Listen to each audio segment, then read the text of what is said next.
ಯಾಕಂದ್ರೆ ಈ ಕಾಲದಲ್ಲಿ ಸಿನಿಮಾ ಮಾಡೋದು ತುಂಬಾ ಕಷ್ಟ. ಕಷ್ಟಪಟ್ಟು ಸಿನಿಮಾ ಮಾಡಿದ್ರು ಬಿಡುಗಡೆ ಮಾಡೋದು ಇನ್ನೂ ಕಷ್ಟ. ಬಿಡುಗಡೆ ಮಾಡಿದ್ರು ಜನ ಥಿಯೇಟರ್ ಬರ್ತಾರೋ ಬರಲ್ವೋ ಅನ್ನೋದು ಒಂದು ಕನಸಾಗಿದೆ. ಇಂಥ ಪರಿಸ್ಥಿತಿಯಲ್ಲಿ ಆಕ್ಚುಲಿ 2020ರಲ್ಲಿ ಸಿನಿಮಾ ಪ್ರಾರಂಭ ಮಾಡಿದ್ವಿ. ಮುಗಿಯುವ ಟೈಮ್ಗೆ ಕರೆಕ್ಟಾಗಿ ಕರೋನಾ ಬಂತು. ಆ ಕರೋನಾ ಯಾವ ರೀತಿ ನಮ್ಮನ್ನ ಕಾಡಿತು, ಯಾವ ರೀತಿ ನಮ್ಮನ್ನ ನೋವು ಕೊಡ್ತನ್ನೋದು ಪ್ರತ್ಯಕ್ಷವಾಗಿ ಪರೋಕ್ಷವಾಗಿ ಇಲ್ಲಿರುವಂತ ಎಲ್ಲರೂ ನಾವು ನೋಡಿದ್ದೀವಿ, ಅನುಭವಿಸಿದ್ವಿ. ಆ ಭಯದಿಂದ ಆ ಕಾಲದಲ್ಲಿ ನಾನು ಸಿನಿಮಾ ಬಿಡುಗಡೆಗೆ ಧೈರ್ಯ ಮಾಡಲಿಲ್ಲ. ಈಗಲೂ ಭಯ ಇತ್ತು, ಯಾವ ರೀತಿ ಈ ಸಿನಿಮಾ ನಾನು ಆಚೆ ತರಲಿ ಅಂತ. ಆವಾಗ ನಮ್ಮ ದೊಂಬರಕೃಷ್ಣ ಸುರೇಶ್ ಅವರು ರಾಜ್ ಅವ್ರ ಬಗ್ಗೆ ಹೇಳಿದರು. ರಾಜ್ ಅವರು ಇವತ್ತು ಪರಿಚಯ ಅಲ್ಲ, ವಿಜಯನಗರದಲ್ಲಿ ಯಾವಾಗ ನಾನು ಮನೆ ಮಾಡಿದನೋ ಆ ಕಾಲದಿಂದ ನಮ್ಮ ಕುಟುಂಬಕ್ಕೆ ಅವರು ವೈದ್ಯ ಸೇವೆ ಮಾಡಿ ನಮ್ಮನ್ನೆಲ್ಲ ಇಲ್ಲಿವರೆಗೂ ಆರೋಗ್ಯವಾಗಿ ಕಾಪಾಡ್ಕೊಂಡಂತ ವೈದ್ಯ ನಾರಾಯಣ ಹರಿ ಡಾಕ್ಟರ್ ರಾಜ್ ಅವರು. ಫಸ್ಟ್ ಪ್ರೊಜೆಕ್ಷನ್ ಅವ್ರಿಗೆ ಹಾಕಿದ್ದೀನಿ ನಾನು. ಅಣ್ಣ ಸಿನಿಮಾ ನೋಡಿ ನಿಮ್ಗೆ ಏನನ್ನಿಸ್ತು ಹೇಳಿ ಅನ್ನುವಾಗ ಆಚೆ ಬರ್ತಾನೆ ತುಂಬಾ ಚೆನ್ನಾಗಿದೆ, ಇದು ಸಮಾಜಕ್ಕೆ ಬೇಕೇ ಬೇಕು, ಇಂಥ ಸಿನಿಮಾ ಬಿಡುಗಡೆ ಆಗಲೇಬೇಕು ಅಂತ ಅವ್ರು ಹೇಳಿದ ಮೇಲೆ ಸ್ವಲ್ಪ ಧೈರ್ಯ ಬಂತು. ಯಾವತ್ತು ಫಸ್ಟ್ ನೋಡಿದವರು ಏನು ಹೇಳ್ತಾರೋ ಆ ಸಿನಿಮಾಗೆ ಒಂದು ಜಾತಕ ಬರೆಯೋ ತರ ಪಾಸಿಟಿವ್ ಆಗಿ ಅವರು ತುಂಬಾ ಪಾಸಿಟಿವ್ ಫೀಲ್ ಮಾಡಿದ್ದಾರೆ. ಇನ್ನೂ ಒಂದು ಸಲಹೆ ಕೊಟ್ಟಿದ್ದಾರೆ, ನೀವೆಲ್ಲ ಕಾಮಿಡಿ ಎಲ್ಲ ಚೆನ್ನಾಗಿ ಮಾಡ್ತಿರಲ್ವಾ, ಬರೀ ಸೆಂಟಿಮೆಂಟ್ ಈ ಸಿನಿಮಾನಲ್ಲಿದೆ, ಕಾಮಿಡಿ ಯಾಕೆ ಮಾಡಬಾರದು, ನೀವು ಶೂಟಿಂಗ್ ಮಾಡಿದಂದ್ರೆ ನಾನು 10 ಲಕ್ಷ ಕೊಡ್ತೀನಿ, ಶೂಟಿಂಗ್ ಮಾಡಿ ಆ್ಯಡ್ ಮಾಡಿ ಅಂತ ಹೇಳಿದ್ದಾರೆ. ನಾನು ಹೇಳಿದ್ದೀನಿ, ಅನ್ನ ಇದು ಆ ಥರ ಸಿನಿಮಾ ಇಲ್ಲ, ಒಂದು ಮೋಟಿವೇಶನ್ ಆಗಿ ಇಟ್ಕೊಂಡು ನಾನು ಈ ಸಿನಿಮಾ ಮಾಡಿದ್ದೀನಿ. ನಾನು ಪುನಃ ಮಧ್ಯದಲ್ಲಿ ನಾನು ಕಾಮಿಡಿ ತುರುಕಿ ಏನೇನೋ ಮಾಡಿದ್ರೆ ಅದು ಬೇರೆ ತರ ಆಗ್ಬೋದು, ಇಟ್ ವೋಂಟ್ ರೀಚ್ ಅಂತ ನಾನು ಅವ್ರನ್ನ ಕನ್ವಿನ್ಸ್ ಮಾಡಿದ್ದೀನಿ.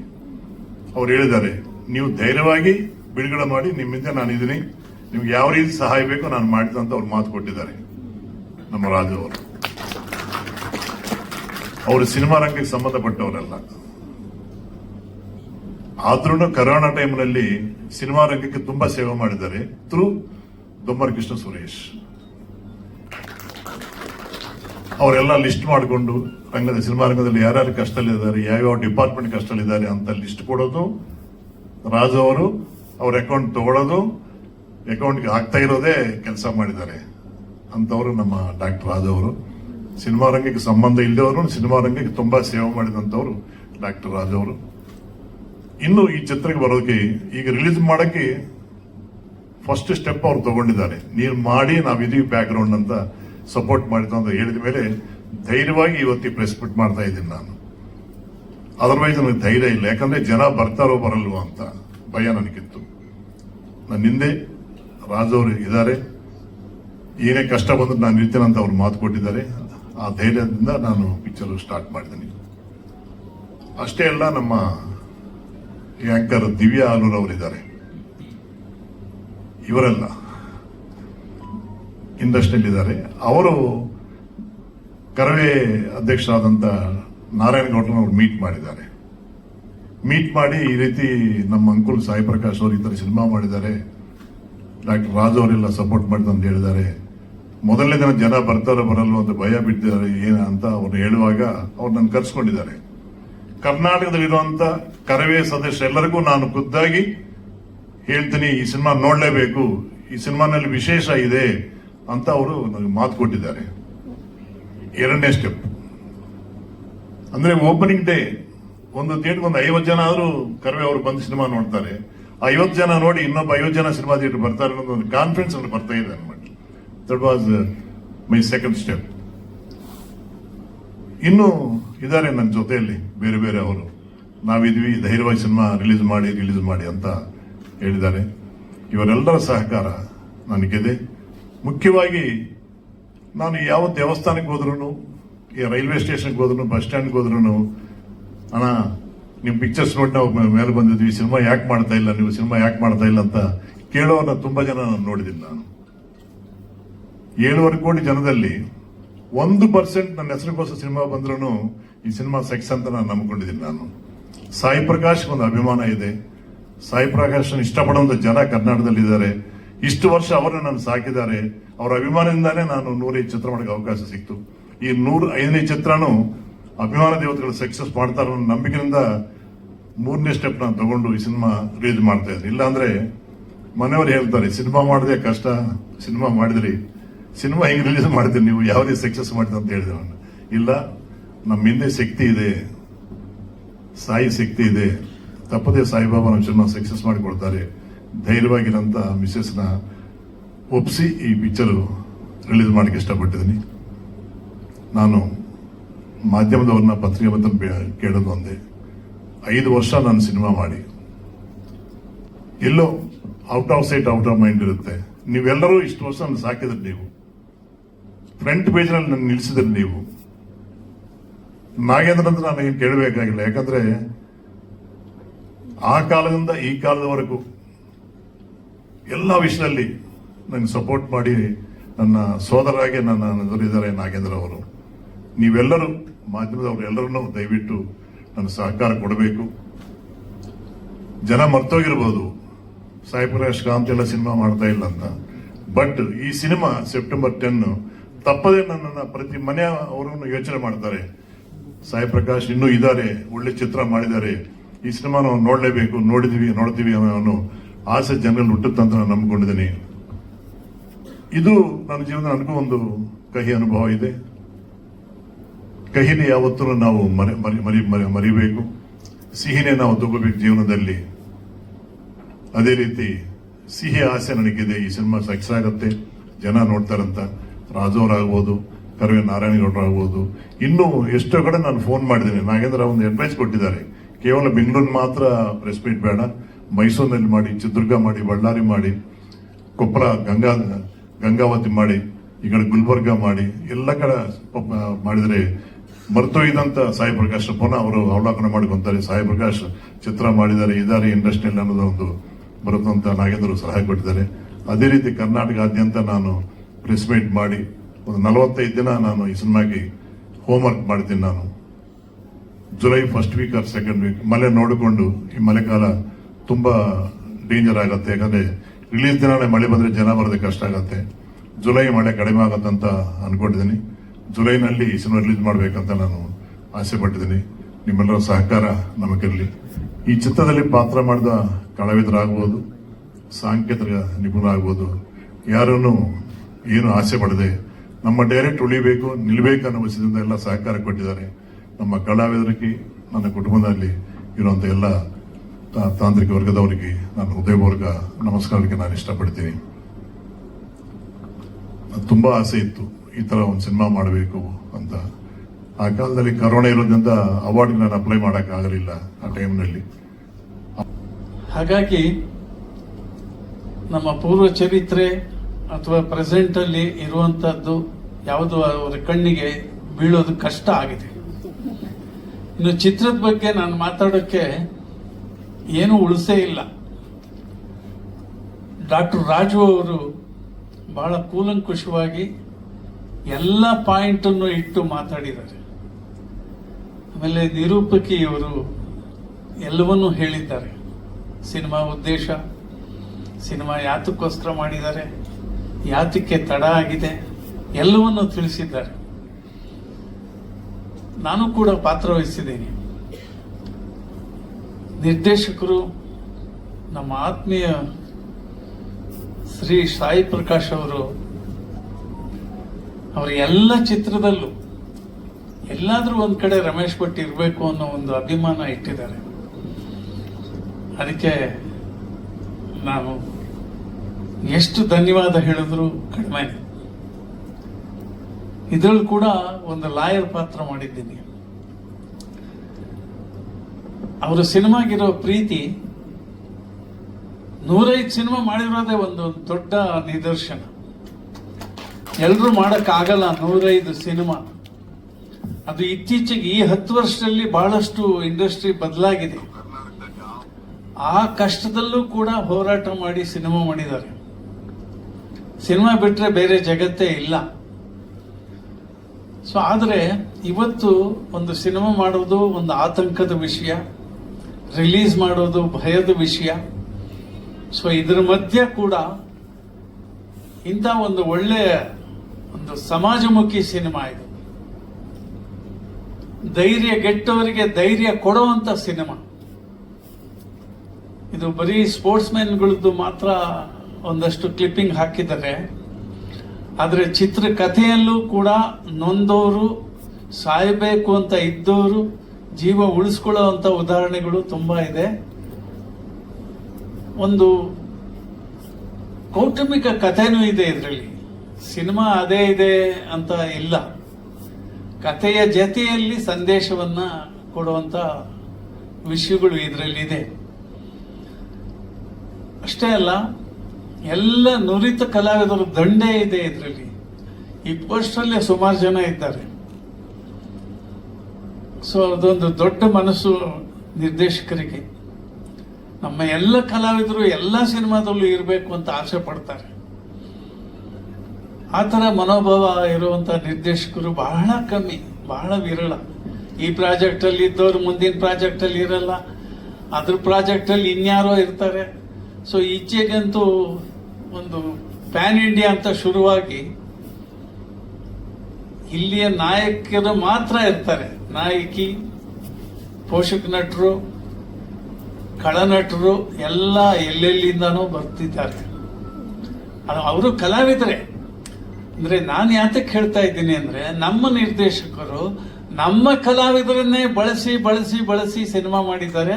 ಅವ್ರ ಬಾಯಲ್ಲೇ ಬಂದಿದೆ ನಮ್ಮ ಕುಟುಂಬದವರು ಅಂತ. ಆ ಒಂದು ಮನೋಭಾವ ಒಬ್ಬ ನಿರ್ದೇಶಕರಿಗೆ ಇರೋದು ವಿಶೇಷ. ಅದು ನಮ್ಮ ನಿರ್ದೇಶಕರು ಸಾಯಿ ಪ್ರಕಾಶ್ ಅವ್ರ ಹತ್ರ ಇದೆ. ಅದೇ ಒಂದು ಪ್ರೀತಿಯಿಂದ, ಅದೇ ವಿಶ್ವಾಸದಿಂದ ಎಲ್ಲರನ್ನು ಸೇರಿಸಿ ಈ ಸಿನಿಮಾ ಮಾಡಿದ್ದಾರೆ. ಮಾಧ್ಯಮದವ್ರಿಗೆ ನಾನು ಏನು ಕೇಳಲ್ಲ, ನಿಮ್ಮನ್ನು ಕರೆದಿರೋದೇ ಇದ್ರ ಬಗ್ಗೆ ಹೆಚ್ಚು ಕಾಲಂ, ಸಣ್ಣ ಕಾಲಂ ಕೊಡಬೇಡಿ, ಒಂದು 2-3 ಕಾಲಂ ಕೊಡಿ ಇದಕ್ಕೆ ಅಂತ.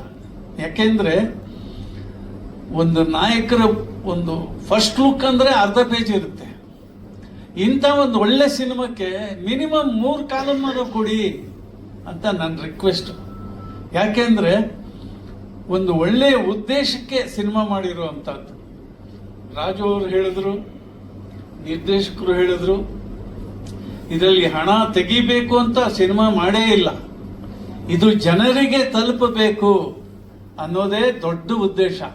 ಹಾಗಾಗಿ ಇದು ಪ್ರಚಾರಕ್ಕೆ ನೀವು ಸಹಕಾರ ಕೊಡಬೇಕು ಅಂತ ಕೇಳ್ಕೊಳ್ತೀನಿ. ಎಲ್ರಿಗೂ ನಮಸ್ಕಾರ.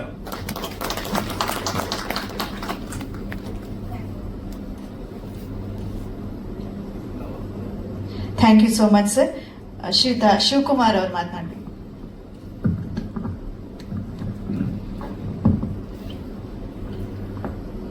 ವೇದಿಕೆ ಮೇಲಿರ್ತಕ್ಕಂಥ ಎಲ್ರಿಗೂ ನಮಸ್ಕಾರ.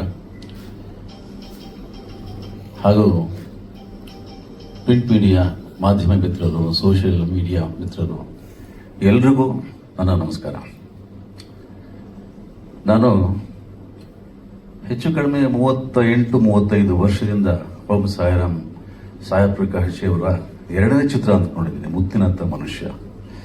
Tiger Prabhakar sir, Bharathi madam ಅವ್ರ ಮಗನಾಗಿ ನಾನು ಕೆಲಸ ಮಾಡಿದ್ದೆ. ಅದಾದ ನಂತರ ಚಿಕ್ಕ ಯಜಮಾನರು ಮಾಡಿಸಿದ್ರು, ಮಾಡ್ತಾನೆ ಇದ್ದೀವಿ. ಶ್ರೀ ಕ್ಷೇತ್ರ ಆದಿಚುಂಚನಗಿರಿ ಒಂದು ಈಶ್ವರನ ಪಾತ್ರ ಮಾಡಿಸಿದ್ರು. ಬಹಳಷ್ಟು ಚಿತ್ರ, ಐ ಥಿಂಕ್ ನನಗೆ 17 ಚಿತ್ರಗಳಲ್ಲಿ ನಾನು ಅಭಿನಯಿಸಿರ್ಬೋದು. ನನ್ನ ವೃತ್ತಿ ಬದುಕಿನಲ್ಲಿ ಬಹಳ ಮೆಟ್ಟಲು ಹತ್ತೋದಕ್ಕೆ ನಮ್ಮ ಕುಟುಂಬದವರು ಅಂತ ಯಾಕೆ ಹೇಳ್ಕೊಂಡ್ರು ಹಾಗೆ ನನ್ನ ಮನಸ್ಸಾಕ್ಷಿ ಹೇಳ್ತಾ ಇದ್ದೀನಿ. ನಾನು ಬಹಳ ಇಷ್ಟವಾದಂತಹ ಸಾಯಿ ಪ್ರಕಾಶ್ ಅವರು. ಇಲ್ಲಿ ಸಡನ್ ಒಂದು ಜ್ಞಾಪಕ ಬಂದಿದ್ದು, ಸರ್ ಕೇಳಿದೆ, ಸರ್ ಇದೊಂದು 99ನೇ ಚಿತ್ರ ಅಂತ ಕೇಳಿದೆ. ಇಲ್ಲ, 105ನೇ ಚಿತ್ರ ಅಂದರು. ಸಚಿನ್ ತೆಂಡೂಲ್ಕರ್ ಅವರಾಗ್ಲಿ, ವಿರಾಟ್ ಕೊಹ್ಲಿ ಅವರಾಗ್ಲಿ 99 ರನ್ ನೋಡಿದಾಗ 1 ರನ್ ಹೊಡಿಬೇಕು ಅಂತ ಅಲ್ಲೇ ನಮ್ಮ ಕೇಂದ್ರೀಕೃತವಾಗೈತೆ ನಮ್ಮ ನೋಟ. 100 ಆದ ತಕ್ಷಣ ನಮಗೆ ಗೊತ್ತಿದೆ, ಚಪ್ಪಾಳೆ ಹೊಡಿತೀವಿ, ಖುಷಿ ಪಡ್ತೀವಿ, ಸಂತೋಷ ಪಡ್ತೀವಿ. ಆದರೆ ಇಲ್ಲಿ ನಮ್ಮ ಕನ್ನಡ ಚಿತ್ರರಂಗದಲ್ಲಿ ಒಬ್ಬ ಕನ್ನಡ ನಿರ್ದೇಶಕರಾಗಿ ಸುಮಾರು 40 ವರ್ಷಗಳು ನಮ್ಮ ಕನ್ನಡಿಗರಾಗಿರ್ತಕ್ಕಂಥ ಸಾಯಿ ಪ್ರಕಾಶ್ ಅವರು 105 ಚಿತ್ರಗಳನ್ನು ಮಾಡಿದ್ದಾರೆ ಅಂತಂದ್ರೆ ನಿಜಕ್ಕೂ ನನಗೆ ಬಹಳ ಸಂತೋಷ ಆಗುತ್ತೆ, ಹೆಮ್ಮೆ ಆಗುತ್ತೆ. ಸಾಯಿ ಪ್ರಕಾಶ್ ಅವರು ಮಾಡಿದಂಥ ಚಿತ್ರಗಳು ಏನಿದೆಯೋ, ಮೊದಲು ಬಂದಂಥ ಚಿತ್ರಗಳು, ನಿರ್ಮಾಪಕರು ಆರ್ಥಿಕವಾಗಿ ಸಬಲರಾಗಿದ್ದಾರೆ, ಇವತ್ತು ತುಂಬಾ ಖುಷಿಯಾಗಿದ್ದಾರೆ, ಸಂತೋಷವಾಗಿದ್ದಾರೆ, ಸೆಟ್ಲ್ ಆಗಿದ್ದಾರೆ. ಆದರೆ ಸಾಯಿ ಪ್ರಕಾಶ್ ಅವರು ಅವತ್ತು ಹೇಗಿದ್ರು ಇವತ್ತು ಹಾಗೇ ಇದ್ದಾರೆ. ಅದೇ ಮನಸ್ಸು, ಅದೇ ಶಿಸ್ತು, ಅದೇ ಸಂಯಮ ಅಂಡ್ ಅದೇ ನಗುಮುಖ. ಏನಾದರೂ ಹೇಳಬೇಕು ಅಂತ ಸರಳವಾಗಿ ಭಾಷೆಯಲ್ಲಿ ಹೇಳ್ತಾರೆ. ಸಾಯಿ ಪ್ರಕಾಶ್ ಜಿ, ನನ್ನ ಜೀವನದ ಬದುಕಿಗೂ ಹಾಗೂ ಇಲ್ಲಿವರೆಗೂ ನೀನು ನಡ್ಕೊಂಡು ಬಂದ ದಾರಿ ಇದೆಯಲ್ಲ, ಕನ್ನಡ ಚಿತ್ರರಂಗ ಯಾವತ್ತೂ ನಿಮ್ಮನ್ನು ಮರೆಯೋದಿಲ್ಲ, ಮರೆಯೋದಕ್ಕೆ ಸಾಧ್ಯನೂ ಇಲ್ಲ. ಯಾಕೆಂದ್ರೆ ನೀವು ಕೊಟ್ಟಿರ್ತಕ್ಕಂಥ ಚಿತ್ರಗಳಾಗಿದೆ. ಇವತ್ತು ಸಣ್ಣವರಿಂದ ದೊಡ್ಡ ದೊಡ್ಡ ಸ್ಟಾರ್ಗಳವರೆಗೂ ನೀವು ಚಿತ್ರಗಳನ್ನು ಮಾಡಿದ್ದೀರಾ. ಅದರಲ್ಲಿ ಯಾರಾದರೂ ಒಬ್ಬ ಸ್ಟಾರು ಇವತ್ತು ಸಾಯಿ ಪ್ರಕಾಶ್ ಅವರಿಗೆ ಒಂದು ಚಿತ್ರ ಮಾಡಿಕೊಡ್ಬೇಕು ಅಂತ ಮುಂದೆ ಬರಬೇಕು ಅಂತ ನನ್ನ ಆಸೆ. ಯಾಕಂದ್ರೆ ಇಂಥ ಸಮಯದಲ್ಲಿ ಸಾಯಿ ಪ್ರಕಾಶ್ ಅವ್ರನ್ನ ಕೈ ಹಿಡಿದ್ರೆ ಮತ್ತೆ ಇನ್ನೂ ಒಂದು 25 ಚಿತ್ರಗಳು ಮಾಡೋಷ್ಟು ಶಕ್ತಿ, ಬುದ್ಧಿವಂತಿಕೆ, ತಿಳುವಳಿಕೆ ಅವರಲ್ಲಿದೆ. ಆದಷ್ಟು ಬೇಗ ಸಾಯಿರಾಮ್ ಅವರಿಗೆ ಇಂಥ ಮಾಡುವಂಥ ಚಿತ್ರ ಶಕ್ತಿ ಕೊಡಲಿ ಅಂತ ನಾನು ಕೇಳ್ಕೊಳ್ತೀನಿ. ಇನ್ನು ಸೆಪ್ಟೆಂಬರ್ 10 ಈ ಚಿತ್ರ ಮಾಡುವಾಗ, ಇದು ಸಾರಿ ಹೇಳಿದ್ರು 4 ವರ್ಷ 5 ವರ್ಷ ಆಯಿತು ಅಂತ. ಇದು 4-5 ವರ್ಷದ ಪ್ರಶ್ನೆ ಅಲ್ಲ. ಇದು ಯಾವತ್ತೂ ಕೂಡ ಇದು ಇನ್ನು 10 ಜನರೇಷನ್ ಬಂದರೂ ಕೂಡ ಇದು ಲೇಟೆಸ್ಟ್ ಆಗಿದೆ. ಲೇಟ್ ಆಗಿದ್ರು ಕೂಡ ಲೇಟೆಸ್ಟ್ ಆಗಿರತಕ್ಕಂಥ ಚಿತ್ರ. ನಮ್ಮ ರಮೇಶ್ ಭಟ್ ಅವರು ಹೇಳಿದಾಗೆ ಇದು ಯಾವತ್ತೂ ಕೂಡ ಎಲ್ಲ ಬದುಕಿನಲ್ಲಿ ಆಗು ಹೋಗುಗಳು, ಕಷ್ಟ ಸುಖಗಳು ಇರುತ್ತೆ. ಅದು ಸಾವು ಒಂದೇ ಅಲ್ಲ ಪರಿಹಾರ. ಆದರೆ ಬೇರೆ ಮೀರಿ ನಾವು ಕಟ್ಟುವಂಥ ಶಕ್ತಿ ನಮಗಿದೆ. ಆ ಚಿತ್ರದ ಒಂದು ವಾಸ್ತವ ಸ್ಥಿತಿ ಇದೆಯಲ್ಲ, ಕಥೆ ಇದೆಯಲ್ಲ, ಅದೇ. ಎಲ್ಲರಿಗೂ ನಮಸ್ಕಾರ. ಹಾಗೆ ನಮ್ಮ ಜೊತೆಗೆ ಅಭಿನಯಿಸಿದಂಥ ಎಲ್ಲ ಕಲಾವಿದರಿಗೂ ಕೂಡ ನಮಸ್ಕಾರ. ಮತ್ತು ಮಾಧ್ಯಮ ಮಿತ್ರರು, ರಮೇಶ್ ಭಟ್ಜಿ ಹೇಳಿದ ಹಾಗೆ ನಾವು ನಿಮ್ಮನ್ನೆಲ್ಲ ನೋಡಿ ತುಂಬಾ ವರ್ಷಗಳೇ ಆಗಿತ್ತು. ಸಾಯಿ ಪ್ರಕಾಶ್ ಸರ್ ಅವ್ರು ನಮಗೆ, ನಾನು ನೋಡಿದಾಗ ಅವರು ಸ್ಟಾರ್ ನಿರ್ದೇಶಕರು. ಈಗ ನನಗೆ ಇಲ್ಲಿ ಕುತ್ಕೊಂಡು ಮಾತಾಡ್ತಾ ಇರ್ಬೇಕಾದ್ರೆ ಒಬ್ರು ಮಾಧ್ಯಮ ಮಿತ್ರರು ಹೇಳ್ತಾ ಇದ್ರು, ಕಲಾವಿದರು ನಾವೆಲ್ಲ 1 ಶೆಡ್ಯೂಲ್ 2 ಶೆಡ್ಯೂಲ್ ಹಾಗೆಲ್ಲ 1 ಡೇನಲ್ಲೆಲ್ಲ ಮಾಡ್ತಾ ಇದ್ವಿ. ಆದರೆ ನಮ್ಮ ನಿರ್ದೇಶಕರು ಒಂದು ಕಾರಲ್ಲಿ ಕೂತ್ಕೊಂಡು ಒಂದೇ ಸೆಟ್ ಅಲ್ಲಿ 3 ಸಿನಿಮಾಗಳನ್ನ ಶೂಟಿಂಗ್ ಮಾಡ್ತಾ ಇದ್ರು ಅಂತ ಹೇಳ್ತಾ ಇದ್ರು. ನಾವು ನೋಡಿದಾಗೆ ಅವರು ಸ್ಟಾರ್ ನಿರ್ದೇಶಕರು. ಅವ್ರ ಸಿನಿಮಾದಲ್ಲಿ ನಾನು 2-3 ಸಿನಿಮಾಗಳನ್ನು ಮಾಡಿದ್ದೆ. ಮಧ್ಯದಲ್ಲಿ 1-2 ಸಿನಿಮಾಗಳನ್ನ ಮಾಡೋಕ್ಕೆ ಕರೆದಾಗ ನನಗೆ ಮಾಡ್ಲಿಕ್ಕೆ ಅವಕಾಶ ಇರಲಿಲ್ಲ, ಮಾಡಕ್ ಆಗಿರ್ಲಿಲ್ಲ ಆ ಸಂದರ್ಭದಲ್ಲಿ. ಈ ಸಿನಿಮಾದ ಕಥೆಯನ್ನು ಹೇಳಿದಾಗ ನನಗೆ ನಿಜವಾಗ್ಲೂ ಮಾಡಬೇಕು ಅಂತ ಅನ್ನಿಸ್ತು. ಯಾಕೆಂದ್ರೆ ಆ ಕಥೆಯಲ್ಲಿ ಆ ಸಾರಾಂಶ ಮತ್ತೆ ಬದುಕಿನಲ್ಲಿ ಒಂದು ಗುರಿ ಇರ್ತಕ್ಕಂಥ ಒಂದು ಅಂಶ ಇತ್ತು. ಹಾಗಾಗಿ ನಾನು ಜಾಸ್ತಿ ಮಾತಾಡೋದಕ್ಕಿಂತ ಈಗಾಗಲೇ ರಮೇಶ್ ಭಟ್ಜಿ ಮಾತಾಡಿದ್ದಾರೆ, ಮತ್ತೆ ಡಾಕ್ಟರ್ ರಾಜು ಅವ್ರು ಮಾತಾಡಿದ್ದಾರೆ, ನಿರ್ದೇಶಕರು ಮಾತಾಡಿದ್ದಾರೆ. ಎಲ್ಲಾ ಸಾರಾಂಶ ಇಷ್ಟೇ. ಶಿವಕುಮಾರ್ ಅವ್ರು ಮಾತಾಡಿದ್ದಾರೆ. ನಿಮ್ ಬಗ್ಗೆ ಹೇಳಲಿಲ್ಲ ಅಂದ್ರೆ ಹೇಗೆ ಹೇಳ್ತೀನಿ. ಹಾಗೆ ನಮ್ಮ ಮಾಧ್ಯಮ ಮಿತ್ರರಲ್ಲಿ ಮತ್ತೊಮ್ಮೆ ನಾನು ಕಳಕಳಿಯಿಂದ ಕೇಳ್ಕೊಳ್ಳೋದಿಷ್ಟೇ, ಈ ಒಂದು ಚಿತ್ರಕ್ಕೆ ದಯವಿಟ್ಟು ನಿಮ್ಮ ತುಂಬ ಹೃದಯದಿಂದ ಎಲ್ಲಾ ಕಲಾವಿದರ ಪರವಾಗಿ ಮತ್ತು ನಿರ್ದೇಶಕರ ಪರವಾಗಿ, ಮತ್ತೆ ನಮ್ಮ ರಾಜು ಸರ್ ಅವರು ಕೂಡ ಈ ಚಿತ್ರದ ಬಗ್ಗೆ ತುಂಬಾ ಒಂದು ಒಳ್ಳೆ ಅಭಿಪ್ರಾಯ ಇಟ್ಕೊಂಡಿದ್ದಾರೆ. ಆಮೇಲೆ ನಾವು ಬೆನ್ನಿಂದ ಇರ್ತೀವಿ ಅಂತ ಅವರು ಹೇಳಿದ್ದಾರೆ. ಇದೆಲ್ಲರ ಪರವಾಗಿ ನೀವೆಲ್ಲರೂ ಕೂಡ ನಾವು ಅವ್ರ ಜೊತೆ ಖಂಡಿತವಾಗ್ಲೂ ಇದೀವಿ. ಹಾಗಾಗಿ ಈ ಸಿನಿಮಾದಲ್ಲಿ ಅಭಿನಯಿಸಿದೀವಿ. ಹಾಗೆ ದಯವಿಟ್ಟು ಇದನ್ನ ಒಂದು ಒಳ್ಳೆ ರೀತಿ ಪ್ರಚಾರ ಕೊಡಬೇಕು ಅಂತ ನನ್ನ ಮನಪೂರ್ವಕವಾಗಿ ನಾನು ನಿಮ್ಮನ್ನು ಕೇಳ್ಕೊಳ್ತೀನಿ. Thank you very much. Thank you madam.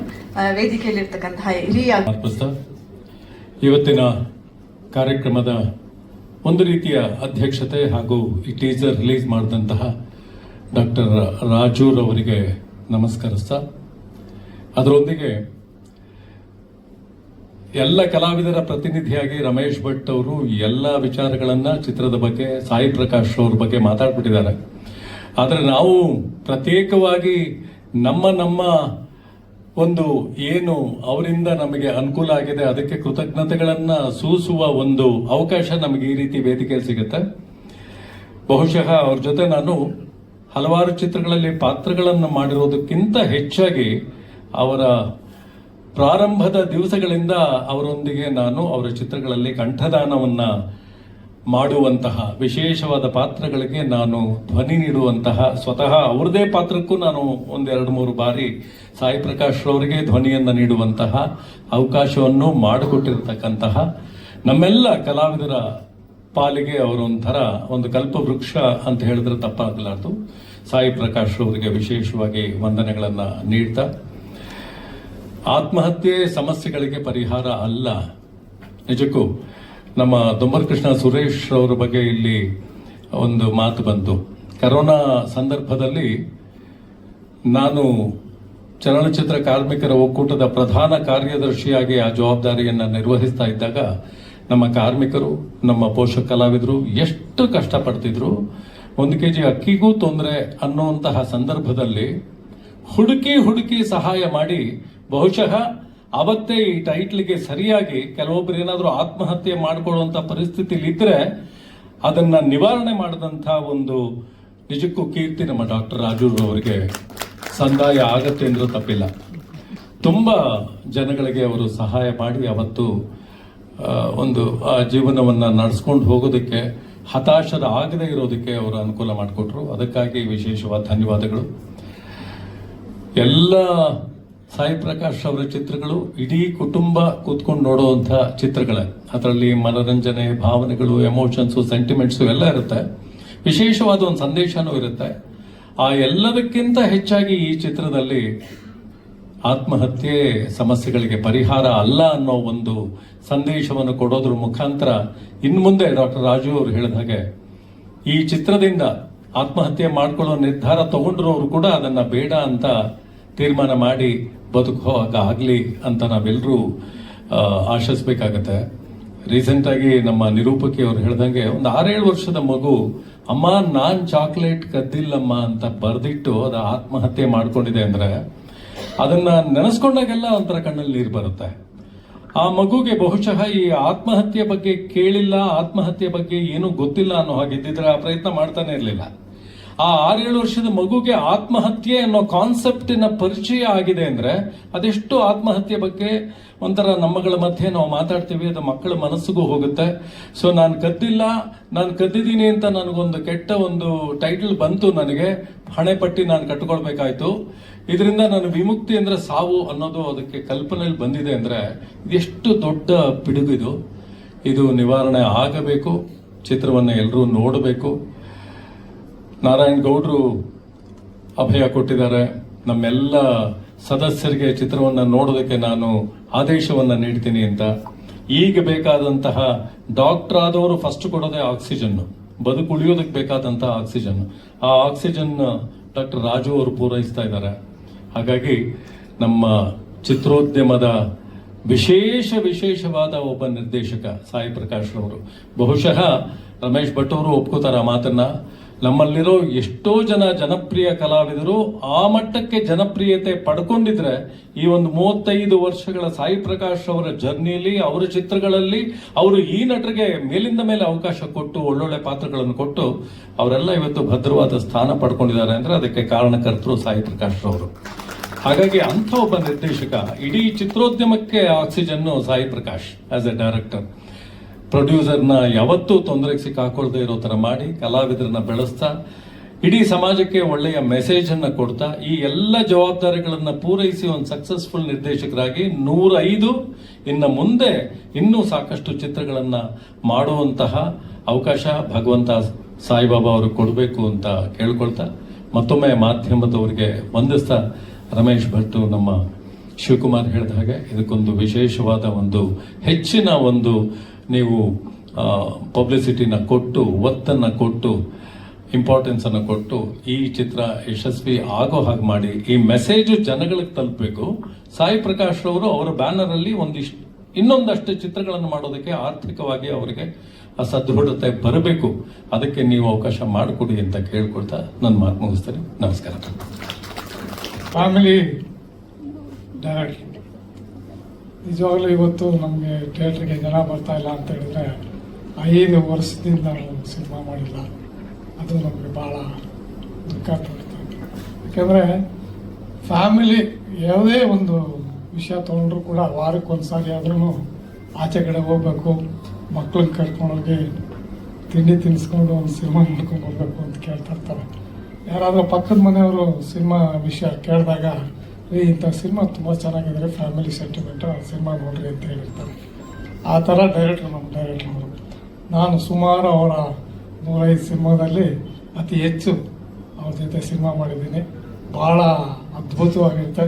ನನ್ನ ಅವರ ಕಾಂಬಿನೇಷನ್ನು ಸುಮಾರು ಒಂದು 100ರಲ್ಲಿ ಒಂದು 30%, 30 ಸಿನಿಮಾಗಳು ನಾನೇ ಕ್ಯಾಮ್ರಾಮ್ಯಾನು, ಅವರ ಮೆಚ್ಚಿನ ಕ್ಯಾಮ್ರಾಮ್ಯಾನ್ ನಾನು. ಇದು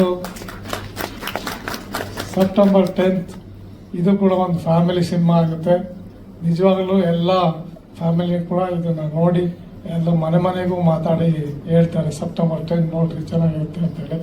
ಆ ಥರ ನೋಡಿ ಈ ಸಿನಿಮಾನ ಸಕ್ಸಸ್ ಮಾಡಲಿ ಅಂತೇಳಿ ನಾನು ಎಲ್ಲರೂ ಕೇಳ್ಕೊತಾ ಇದ್ದೀನಿ. ಮಾಧ್ಯಮದವ್ರ ಹತ್ರ ಒಂದೇ ಒಂದು ಮಾತು, ಸಿನಿಮಾ ಒಂಚೂರು ನಿಮ್ಮ ಕೈಲಿರುತ್ತೆ. ಒಂದು ಪಬ್ಲಿಸಿಟಿ ಅನ್ನೋದು ಏನಿದೆಯೋ ಇವಾಗ ಎಲ್ಲ ಥರದಲ್ಲೂ ಪಬ್ಲಿಸಿಟಿ ಇದೆ. ಆ ಪಬ್ಲಿಸಿಟಿನ ನೀವು ಚೆನ್ನಾಗಿ ಮಾಡಿ ಈ ಸಿನಿಮಾನ ಸಕ್ಸಸ್ ಮಾಡಿ. ದಯವಿಟ್ಟು ಇದನ್ನು ಸಕ್ಸಸ್ಸಿಗೆ ಕಾರಣಕರ್ತರಾಗಿ ನೀವು ದಯವಿಟ್ಟು ಅದನ್ನು ಹೇಳ್ತಾ, ನಮ್ಮ ಸಾಯಿ ಪ್ರಕಾಶ್ ಅವ್ರಿಗೆ ದೇವರು ಒಳ್ಳೇದು ಮಾಡೇ ಮಾಡ್ತಾರೆ. ಯಾಕಂದರೆ ಅವರು ದೇವ್ರ ಭಕ್ತರು. ಅವ್ರಿಗೇನೋ ಈಗ ಮಧ್ಯದಲ್ಲಿ ಒಂಚೂರು ಕಷ್ಟ ಇರುತ್ತೆ, ಒಂದು ವೀಲು ತಿರುಗ್ತಾ ಇದ್ರೆ ಕೆಳಗೆ ಹೋಗುತ್ತೆ ಮೇಲೆ ಬರುತ್ತೆ ಅನ್ನೋ ಥರದಲ್ಲಿರುತ್ತೆ. ಖಂಡಿತ ಒಂದೇ ಬರುತ್ತೆ. ಈ ಮಾಧ್ಯಮದವರು ಇದಕ್ಕೆಲ್ಲ ಸಾಥ್ ಕೊಡಬೇಕು ಅಂತೇಳಿ ನಾನು ನಿಮ್ಮನ್ನ ಎಲ್ಲರನ್ನು ಕೇಳ್ಕೊತಾ ಇದ್ದೀನಿ. Thank you. Thank you sir. Cinema ಪ್ರೋತ್ಸಾಹಕರಾಗಿ ಸ್ಟೇಜಲ್ಲಿ ಇರ್ತಕ್ಕಂತಹ ಕ್ಯಾಪ್ಟನ್ ಅವ್ರು ಮಾತನಾಡಬೇಕು. ನಮಸ್ಕಾರಗಳು. ಜೈ Hind.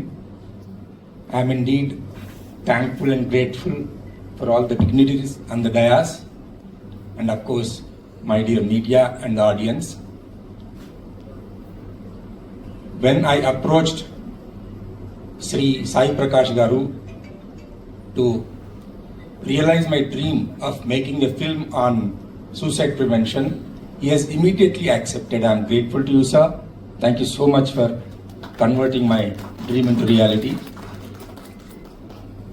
Besides my brave fight in Kargil war and saving the motherland from enemy attacks, I felt like saving our citizens by writing a book on suicide prevention.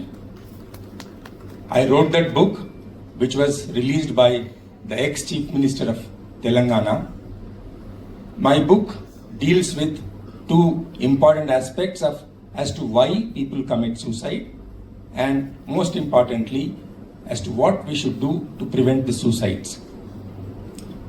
This film, probably in the entire world, sir, I have done research, that first of its kind in the entire world, which covers all kinds of suicides of ಛಾಯಾಗ್ರಾಹಕರೇ ಮತ್ತು ನನ್ನ ಆತ್ಮೀಯ ಮಾಧ್ಯಮ ಮಿತ್ರರೇ, corona ಕಾಲದಲ್ಲಿ ನಮ್ಮ ರಾಜು ಅವರು, doctor Raju ಅವರು, ನಾವು ಸುಮಾರು ಹೆಲ್ತ್ ಕ್ಯಾಂಪ್ಗಳೆಲ್ಲ ಭಾಗಿಯಾಗ್ತೀವಿ ಲಯನ್ಸ್ ಕ್ಲಬ್ಬಿಂದ. ಹಾಗೆ ರಾಜು ಅವರು ಕೂಡ ಥ್ರೂ ನಮ್ಮ ಡೊಂಬರ ಕೃಷ್ಣ ಅವರ ಕಡೆಯಿಂದ ಹಲವಾರು ಕಲಾವಿದರಿಗೆ ಸಹಾಯ ಮಾಡಿರೋದಕ್ಕೆ ನಾನು ಸಾಕ್ಷಿಯಾಗಿದ್ದೇನೆ. ಬರೀ ಕೊರೋನಾ ಕಾಲದಲ್ಲ, ಕೊರೋನಾ ಆದ್ಮೇಲೂ ನಾನು ನಿಮ್ಮ ಜೊತೆ ಇರ್ತೀನಿ ಅಂತ ಚಿತ್ರರಂಗದ ಜೊತೆ ಬಂದಿರೋದಕ್ಕೆ ರಾಜು ಅವರಿಗೆ ಅಭಿನಂದನೆಗಳನ್ನು ಸಲ್ಲಿಸ್ತೇನೆ. ಹಾಗೆ ಈಗಿನ ಕಾಲದಲ್ಲಿ ನಿಮಗೆಲ್ಲ ಗೊತ್ತೇ ಇದೆ, ಒಂದು ಪಿಕ್ಚರ್ 2 ಪಿಕ್ಚರ್ ಮಾಡಿ ಸಕ್ಸಸ್ ಆಗುತ್ತೋ ಬಿಡುತ್ತೋ, ರಿಲೀಸ್ ಆಗುತ್ತೋ ಬಿಡುತ್ತೋ, ಆ ಡೈರೆಕ್ಟರ್ಗೆ ನೆಲದ ಮೇಲೆ ಕಾಲು ನಿಲ್ಲಲ್ಲ, ತಲೆ ಮೇಲೆಲ್ಲ ಓಡಾಡ್ತಾ ಇರ್ತದೆ. ಆದರೆ 105 ಸಿನಿಮಾಗಳನ್ನ ಮಾಡಿ ಎಷ್ಟು ಹಂಬಲ್ ಆಗಿ ಅವರು ಇದು ನನ್ನ ಮೊದಲನೇ ಚಿತ್ರ ಏನೋ ಅನ್ನೋ ತರ ರಿಕ್ವೆಸ್ಟ್ ಮಾಡ್ತಾರೆ. ಅದು ನೋಡಿದ್ರೆ ನಿಜಕ್ಕೂ ಒಂಥರ ಸಂತೋಷನೂ ಆಗುತ್ತೆ, ಒಂಥರ ಬೇಸರನೂ ಆಗುತ್ತೆ. ಇವತ್ತು ಚಿತ್ರ ಮಾಡೋದು ಅಷ್ಟು ಸುಲಭ ಅಲ್ಲ. ಅವರು 105 ಚಿತ್ರಗಳನ್ನ ಕರ್ನಾಟಕದಲ್ಲಿ ಮೊಟ್ಟ ಮೊದಲ ಬಾರಿ ಮಾಡಿರೋ ಯಾರು ಇದ್ರೆ ನಮ್ಮ ಸಾಯಿ ಪ್ರಕಾಶ್ ಒಬ್ಬರೇ ಅಂತ ಹೇಳೋದಕ್ಕೆ ಹೆಮ್ಮೆಯಿಂದ ನಾವು ಇದೇ ತಿಳ್ಕೊಂಡು ಹೇಳ್ಬೋದು. ಇವತ್ತು ಮಾಧ್ಯಮ ಮಿತ್ರರಲ್ಲಿ ಒಂದು ಕೈ ಮುಗಿದು ಕೇಳ್ಕೊಳ್ಳೋದೇನೆಂದ್ರೆ, ಸರ್ಕಾರ ಈ ಒಂದು ಆತ್ಮಹತ್ಯೆನ ತಡೆಗಟ್ಟೋದಕ್ಕೆ ಅದ್ರ ಬಡ್ಜೆಟ್ ಅಲ್ಲೇ ಕೋಟ್ಯಾಂತರ ರೂಪಾಯಿ ಹಣವನ್ನ ಮೀಸಲಾಗಿಟ್ಟಿರ್ತಾರೆ. ತಾವು ಈ ಚಿತ್ರದ ಬಗ್ಗೆ ಬರೆಯುವ ರಿವ್ಯೂ ಇರ್ಬೋದು, ಚಿತ್ರದ ಬಗ್ಗೆ ಕೊಡುವಂತ ಕಾಮೆಂಟ್ಸ್ ಇರ್ಬೋದು, ಸರ್ಕಾರವೇ ಮುಂದೆ ಬಂದು ಈ ಚಿತ್ರಕ್ಕೆ ಪ್ರೋತ್ಸಾಹ ಕೊಡೋ ನಿಟ್ಟಿನಲ್ಲಿ ತಮ್ಮ ಬೆಳವಣಿಗೆ ಇದ್ರೆ ಅದು ಬಹಳ ಚಿತ್ರರಂಗಕ್ಕೆ ಅನುಕೂಲ ಆಗುತ್ತೆ ಅಂತ ನಾನು ಭಾವಿಸ್ತೀನಿ. ಯಾಕಂದ್ರೆ ಇದರಲ್ಲಿ ಈ ಸಿನಿಮಾದಲ್ಲಿ ಆತ್ಮಹತ್ಯೆಯ 99% ಹತ್ತಿರಕ್ಕೆ ಹೋದ್ರೂ ಕೂಡ ಯಾವುದೇ ರೀತಿ ಅನಾಹುತ ಆಗದಿರೋ ತರ ಚಿತ್ರವನ್ನ ಕಟ್ಟಿಕೊಟ್ಟಿದ್ದಾರೆ ಸಾಯಿ ಪ್ರಕಾಶ್ ಅವರು. ಬಹುಶಃ ಯಾರು ಬೇರೆಯವ್ರ ಹತ್ರ ಹೋಗಿದ್ರೆ ಈ ಸಿನಿಮಾ ಅದು ಏನಾಗ್ತಾ ಇತ್ತು ಗೊತ್ತಿಲ್ಲ, ಆತ್ಮಹತ್ಯೆಗಳ ಸರಣಿ ಜಾಸ್ತಿ ಮುಂದುವರಿತಾ ಇತ್ತು ಅಂತ ನಾನು ಭಾವಿಸ್ತೇನೆ. ಆದ್ರೆ ಇಲ್ಲಿ ಬರೀ ಒಂದೊಂದು ಕ್ಯಾರೆಕ್ಟರ್ ಕೂಡ, ಎಕ್ಸಾಂಪಲ್ಗೆ ನಮ್ಮ ಮುರಳಿ ಅವರ ಕ್ಯಾರೆಕ್ಟರ್, ಆ ಕ್ಯಾರೆಕ್ಟರ್ ಬಂದು ನಮ್ಮ ಕಾಫಿ ಡೇ ಸಿದ್ಧಾರ್ಥ ಅವರನ್ನ ನೆನಪಿಸುತ್ತೆ. ಮತ್ತೆ ನಮ್ಮ ತನುಜಾ ಅವ್ರ ಕ್ಯಾರೆಕ್ಟರ್ ಈ ಗ್ರೀಡಿ ವುಮನ್, ತನ್ನ ಮಗು 99% ತಗೋಬೇಕು, 95% ತಗೋಬೇಕು, ಎಷ್ಟು ಒತ್ತಡ ಹಾಕ್ತಾರೆ ಮಗು ಮೇಲೆ ಅನ್ನೋದನ್ನ ಅಲ್ಲಿ ಪ್ರತಿನಿಧಿಸ್ತಾರೆ. ಹಾಗೆ ಪ್ರತಿಯೊಂದು ಕ್ಯಾರೆಕ್ಟರ್ಗಳು ಕೂಡ ಅಷ್ಟು ಅದ್ಭುತವಾಗಿ ಕಟ್ಟಿಕೊಟ್ಟಿದ್ದಾರೆ. ಅವರಿಗೆ ಈ ಒಂದು ಆತ್ಮಹತ್ಯೆ ತಡೆ ಸೆಪ್ಟೆಂಬರ್ 10ನೇ ತಾರೀಕು ಈ ಸಿನಿಮಾ ನಿಮ್ಮೆಲ್ಲರ ಸಹಕಾರ ಪ್ರೋತ್ಸಾಹದಿಂದ ಯಶಸ್ವಿಯಾಗಲಿ ಅಂತ ಹಾರೈಸ್ತೀನಿ. ಇಡೀ ತಂಡಕ್ಕೆ ಇದರ ಶುಭಾಶಯಗಳನ್ನು ತಿಳಿಸ್ತಾ ಮತ್ತೊಮ್ಮೆ ಮಾಧ್ಯಮ ಮಿತ್ರರಲ್ಲಿ ದಯವಿಟ್ಟು ತಮ್ಮ ಪ್ರೋತ್ಸಾಹ ಈ ಸಿನಿಮಾಕ್ಕೆ ಬಹಳ ಬೇಕು. ಯಾಕಂದ್ರೆ ಆತ್ಮಹತ್ಯೆ ಅನ್ನೋದು ಒಂದು ಸಾಮಾಜಿಕ ಪಿಡುಗು, ಆ ಪಿಡುಗನ್ನ ನಿವಾರಿಸೋದಕ್ಕೆ ನಿಮ್ಮ ಪಾತ್ರವು ಬಹಳ ಸಹಕಾರಿಯಾಗಲಿದೆ ಅಂತ ಭಾವಿಸ್ತಾ ಮತ್ತೊಮ್ಮೆ ಸೆಪ್ಟೆಂಬರ್ 10 ಚಿತ್ರತಂಡಕ್ಕೆ ಶುಭಾಶಯಗಳನ್ನು ಕೋರ್ತಾ ಮಾತನ್ನು ಮುಗಿಸ್ತೀನಿ. Jai Hind, Jai Karnataka, Jai Bhim. Thank you so much sir. Century star ಶತಕದ ಸರದಾರ ನಿರ್ದೇಶಕರು ಓಂ ಪ್ರಕಾಶ್ ಸರ್ ಅವರು ವೇದಿಕೆಯಲ್ಲಿದ್ದಾರೆ. ಮಾಧ್ಯಮದವರು ಏನಾದರೂ ಪ್ರಶ್ನೆಗಳನ್ನ ಕೇಳೋದಿದ್ರೆ ಚಿತ್ರ